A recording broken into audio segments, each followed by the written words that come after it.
సనాతన ధర్మం ఈ దేశానికి మూలం.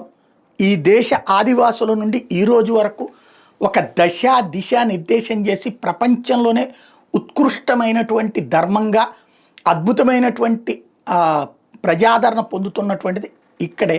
బాధ్యతలని, తల్లిదండ్రుల బాధ్యతలు, పిల్లల బాధ్యతల్ని అన్నిటినీ ప్రతి వ్యక్తి స్వీకరించాలి అన్నటువంటి ఒక ధర్మాన్ని నేర్పింది సనాతన ధర్మం.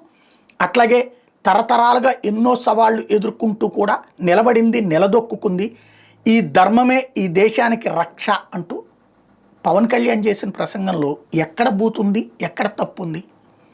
తమిళనాడులో మురుగన్ సమ్మేళనానికి సంబంధించిన దాంట్లో ఆయన మాట్లాడిన దాంట్లో ఎక్కడ రెచ్చగొట్టే పదం ఉంది?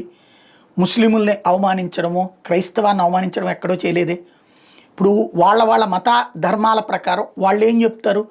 మా దేవుడు ఒక్కడే దేవుడు అని చెప్తారు. అంటే ఇతర దేవుళ్ళను అవమానించినట్టు అంటున్నాము అక్కడ?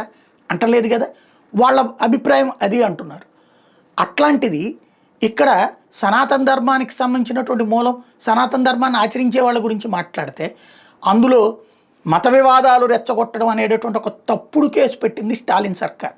స్టాలిన్ అనేటటువంటి వాడు ప్రస్తుతం దేశంలో చెయ్యాలనుకుంటున్నటువంటి చేష్టలు ఏంటి అంటే హిందూ వ్యతిరేకతని ఐక్యం చేయటం, కులాల వారీగా విడతీయటం, హిందువులని అగ్ర కులాలు, దళితులు అని విడతీసి ఆ విధంగా ఓట్ బ్యాంకును సంపాదించుకోవడం కోసం పవన్ని కెలికాడు.